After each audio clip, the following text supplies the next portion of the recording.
Bonjour à tous, bienvenue sur Top High Tech. On se retrouve aujourd'hui pour une nouvelle vidéo unboxing et test. La marque Fifine m'a envoyé leur micro K651 pour le tester, un micro USB dynamique disponible à seulement 53 € chez Amazon. Annoncé par la marque comme un micro idéal pour streamer, pour enregistrer des voix off ou encore pour jouer, je vous propose de le déballer avant de le tester pour savoir s'il vaut vraiment le coup. Le micro est livré dans une boîte assez imposante. À l'avant, on retrouve une image du micro ainsi que quelques informations nous indiquant que c'est un micro dynamique cardioïde, qu'on peut l'activer ou le désactiver à l'aide d'une zone tactile ou encore qu'il propose un rétroéclairage RGB. Et à l'arrière, on va pouvoir retrouver les spécifications. Donc on nous dit que c'est un micro dynamique unidirectionnel alimenté par un câble USB de 5 volts et qui est livré avec une araignée anti-vibration et un bras pour micro. Quand on ouvre la boîte, on retrouve tout d'abord un manuel d'utilisation en anglais qui ne va pas vraiment être utile tellement l'installation est simple. On retrouve ensuite 5 boîtes contenant le micro et tous les accessoires. Il y a une araignée, un support pour accrocher le bras à la table, 2 câbles USB type C vers USB-A, le bras et bien sûr le micro. Le K651 est donc bien accompagné malgré un prix attractif. Côté design, je trouve le K651 assez sympathique. Il est plutôt petit et on retrouve le logo de la marque de part et d'autre de la zone tactile pour mute le micro, logo qui va s'illuminer en blanc dès qu'on va le brancher sur le PC et qui va passer au rouge si jamais on décide de muter le micro. Les finitions sont propres et on peut noter le fait qu'il soit entièrement conçu en métal, ce qui est souvent gage de qualité. Le bras et son support sont aussi en métal, il y a juste l'araignée qui est en plastique. L'avantage d'avoir un bras, c'est que vous allez pouvoir orienter le micro selon vos besoins, ça va vous éviter de devoir le tenir à la main. Pour moi ça me paraît indispensable, donc c'est plutôt un bon point que d'avoir un bras inclus. Après ça reste un bras plutôt basique, ne vous attendez à rien de merveilleux, mais quand on n'a pas de support pour son micro, ça peut servir. Comme indiqué sur la boîte, on retrouve une zone rétroéclairée sur l'araignée, on peut choisir entre 8 modes différents, 7 couleurs fixes et un mode arc-en-ciel. Pour changer de mode, pas besoin d'installer de logiciel, il suffit d'appuyer sur un petit bouton. Pour alimenter le rétroéclairage RGB, il faudra utiliser un second câble, c'est pratique pour éteindre le rétroéclairage et ça évite de nuire à la qualité de l'enregistrement audio. Après perso, je trouve que ça rajoute encore plus de câbles à son setup, il faudra donc penser à laisser 2 ports de libre sur son PC. Perso, je suis pas trop fan de ce RGB, mais ça reste intéressant pour les streamers ou youtubeurs qui souhaitent ajouter un peu de couleur à leur décor. Pour brancher le micro au PC, il faut utiliser un câble USB-C vers USB-A qui mesure environ 2,50 m, donc ça devrait convenir à tous les setups.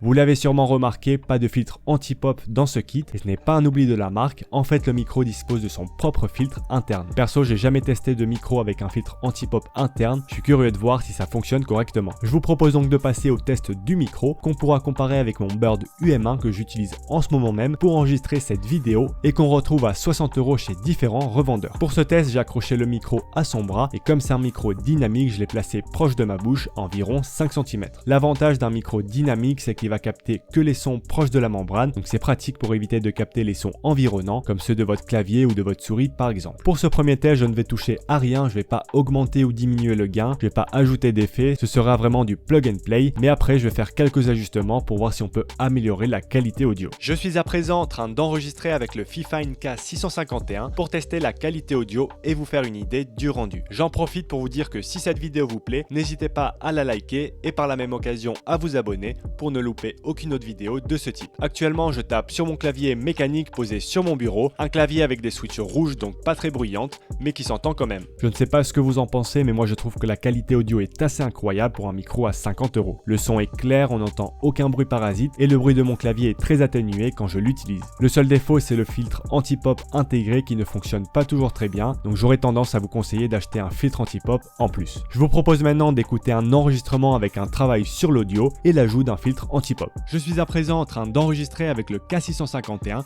auquel j'ai ajouté un filtre anti-pop. J'ai également ajouté quelques effets sur Audacity. Pour ceux qui voudraient améliorer gratuitement et rapidement la qualité audio de leur micro, je vous invite à aller voir ma vidéo test et unboxing du micro TC30 de la marque Tonor dans laquelle j'en parle plus en détail. Avec quelques réglages rapides et l'ajout d'un filtre anti-pop, on peut améliorer la qualité de l'enregistrement que je trouve excellente. Ce K651 est donc selon moi un très bon choix pour tous les streamers ou vidéastes qui veulent se lancer ou bien améliorer leur qualité audio pour environ 50 €. N'hésitez pas à me dire ce que vous en pensez en commentaire, je suis curieux de savoir. En tout cas, j'espère que la vidéo vous aura plu. Si c'est le cas, n'oubliez pas le petit like et sur ce, je vous dis à la prochaine.